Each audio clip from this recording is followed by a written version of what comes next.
Okay, this is a Maxvision fully multi-coated 82 degrees 24 millimeter eyepiece. If I remove the lens cap, see the size of the eyepiece.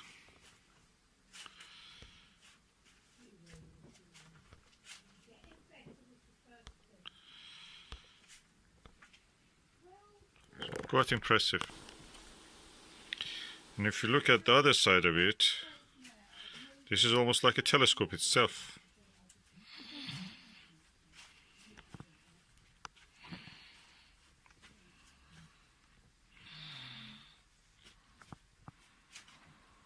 Okay, I'll put now the dust caps of this one back and I will look at the other eyepiece. Okay, I'll put the Pepsi back for the scale, and this is the second eyepiece. Let us see. This is a Maxvision fully multi-coated 68 degrees 34 millimeter. That's even wider angle than that other one. And I'm telling you, this is made of steel. It's heavy. It's heavy, quite heavy. Chunky. Okay, I'll remove the dust caps and show you the rest of it. The lens of this one, the front lens, is quite huge. Look, such a wide view. I've never seen a eyepiece like that you can see. Even the best microscopes don't have that eyepiece. It's massive eyepiece. And this is the side that you look actually. But this is the side that goes through the tube of the telescope. That is the best eyepiece I've ever seen. This is for the Mount Palomar. That's for the Keck telescope. If they use visual, for visual thing other than camera and CCDs. Okay, I'll put that one back now, and we go now to another eyepiece. This is a Hyperion 10 millimeter modular eyepiece, phantom coating group. As you see, compared to the can of drink, it's the size of the can of drink.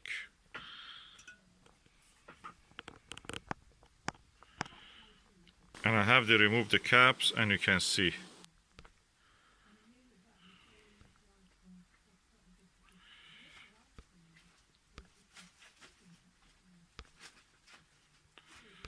This eyepiece is of course 1.4, but you can remove this and make it to 2-inch.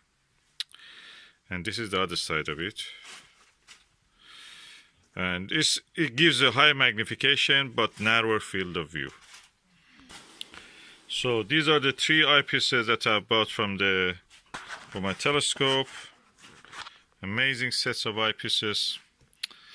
And as you can see, they're amazing. And also this is a mask for blocking the stray lights from entering your field of view when you're looking through this.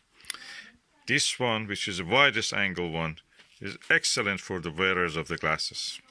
You don't need anything. You just remove you don't need to remove the glasses if you're a wearer of glasses. But if you're not using glasses, that gives you a whole new world to look into.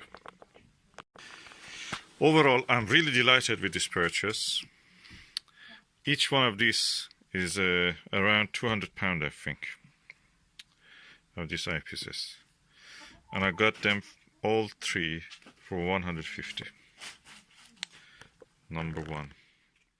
In the 21st century, this is an eyepiece design, Huygens. Christian Huygens probably invented it. In the 17th century, the same century that the telescope was invented by Italians and the Dutch and everybody else, it seems. This is the box of it, and compare it with the box of this Maxvision. So, quite large. Okay, now let's put our Japanese treasure eyepiece beside our Chinese eyepiece, which made in China for the Meade company by Export Scientific China, which is a Chinese company owned by China. Meade cancelled it, and the order was around since 2012 or 13 in the telescope markets. And eventually, because this was selling 1/4 of the price of the Meade discontinued it. Although this is really good airfoil design, or kind of like a panoptic. But you see how the size compares to what you have. This is a 0.965 Japanese style 40mm eyepiece. Good, I must say, for its own. And this is a Maxvision multi-coated and 68 degrees 40mm eyepiece. I have to remove the end cap so you can see proper reflection. So this is our eyepieces.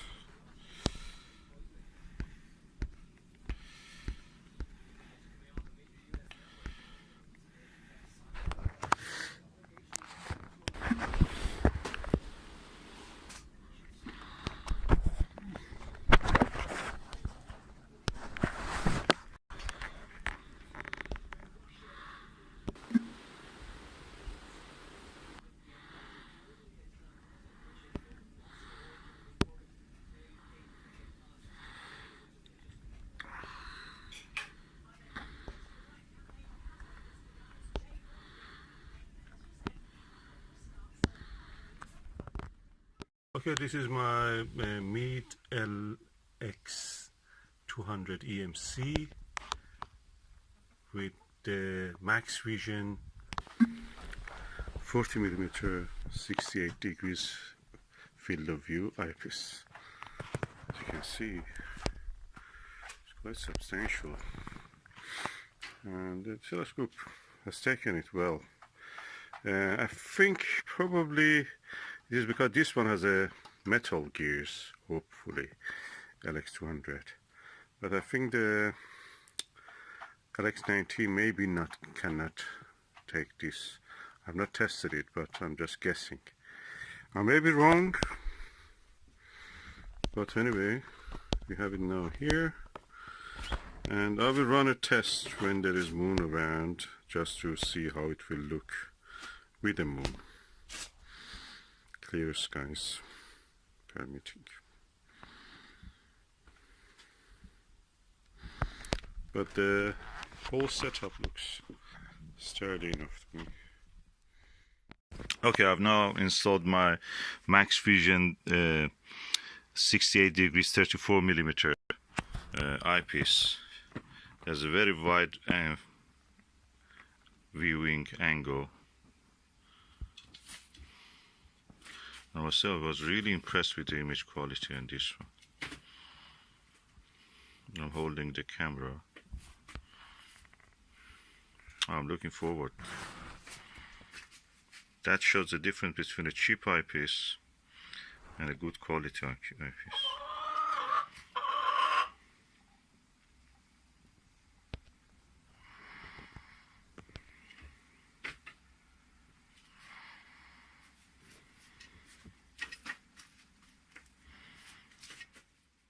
I think I will use the Maxvision with this. It goes better, it gives a better result. Looks heavier, adds at least half a kilo to the weight. But what the heck, that's a good telescope, needs good eyepiece. The telescope is as good as its eyepiece, and mount, and optical, and collimation, and everything else. It's a mad hobby. Okay, I just have the M42 in the field of view of this Skywatcher Maxvision 150 Maxotov, using the Maxvision 68 degree 34 millimeter eyepiece. view is excellent, first class. I can easily split the trapezium in the heart of the M42. At the same time, I just want to tell you that the difference between this Maxvision and this Eyepiece LET, which came with the Skywatcher telescope, is between splitting the trapezium, clearly seeing it, pinpoint stars, and not seeing it at all, or seeing something more like a lump of fuzzy light. I can say, look at the outward position I put the telescope mount. This is the Dobsonian one from the Heritage 130, and this is rock solid. I put it in a very awkward position. I've tapped it, did everything to it. Not much shaking on the image. I cannot show it because this camera is not very sensitive to show the dim light of the M42, but that is amazing. I'm surprised how clear and how stable is this mount for this Maxvision telescope. And when I was looking to the Sirius, the brightest star in the sky, of course not in the space, and this was because it was very low from the British Isle. It was passing through the light of it was passing through the branches of the trees. It was like a batten of disc, and as a batten of disc, you can use it for focusing, and I exactly used that for this purpose. It was like a batten of disc. I could see the patterns of the star changing according when I reached the focus or went a little bit out of the focus and then back into the focus. That was amazing, and I can say this is a beautiful. You can use it for visual astronomy, the Maxvision one, with this eyepiece, wide-angle eyepiece. I mean later, because this version can use the corrector reducer for the Schmidt-Cassegrains. I may just use this for here before the optical train here, in the between the mirror and the optical train, and see if I can actually make the camera more wide-angle than what it is. We will see if I can do that. I may not be able, it may not work, but let's hope. I love this Maxvision eyepieces. They give such a lovely view. One of the best for observing the Orion Nebula itself and the trapezium is this 24 degrees, 24 millimeter one. I wish I had a 22 or 20 millimeter one. I have not seen it yet. Explore Scientific is the same, but it doesn't have that good, nice feeling of this rubber holding thing, and the size of the glass is enormous. Anyway, it's such a beautiful thing when you look at it. Trapezium, in all of them are sharp, edge to edge. This moment I'm looking around the star Al-Nitak in the Orion constellation. Is one of the last one in the 3 stars of the belt of Orion.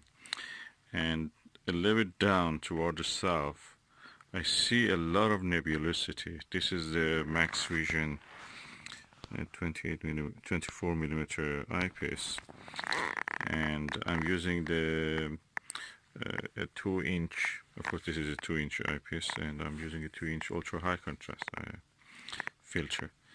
I see a lot of nebulosity. This is an 8-inch LX200, a classic one. The sky is not very. Yeah, it's quite dark actually. You're not quite dark, and the clouds are clear. I see a lot of nebulosity. A lot of nebulosity, a lot of dark streaks. Which one of them is the Horsehead Nebula? It's not very clear because what I'm doing, I should show you. I'm using this cover to put over my head, so I'm practically get it blacked out. And after adaptation of my eye, I can see a lot of nebulosity, especially with averted vision. They're very visible. What is funny is that in those nebulosity, I see a lot of dark streaks, It's not one. It's more than probably 6 maybe darker streaks I see around. They're scattered all over the place. It's easy to see actually around the Al-Nitak to see itself, the nebula there, which is a flame nebula. That is definitely easy. The easiest. You don't need even dark adaptation for seeing that. I may be exceptional. I have a probably exceptional eye vision, thanks God. But the Horsehead Nebula, I've heard that is very difficult. You need at least 11-inch to telescope to see that. With this 8-inch, I can see it with the help of the ultra high contrast. And as I told, putting a shroud over my head, so I will be completely dark adapted. And as you can see, I'm also using for this video, I'm using a red torch, which is on my head actually. And you can see it now better with the light of it. So it's a very exceptional seeing, and I really like these Maxvisions. I think Maxvisions are the best eyepieces I've ever had, and they are not expensive. They are the best for the price, and comparable or even better than the ones that the Teleview, Nagler, and Ethos and others sell, or Panaview. And I really am enjoying this. Visual astronomy is definitely a good way of better understanding, because I've seen a lot of overexposed. Actually, I was looking on the eyepiece and comparing with what I can see in the mobile phone pictures. The images that you see, I should say actually images, the images you see are overexposed. The stars are not what you see actually in this. Of course, they're reverse in the Schmidt-Cassegrain, in the reverse. But again, they are not what you will see in the eyepiece. The stars in the images you see are overexposed, they're big, huge.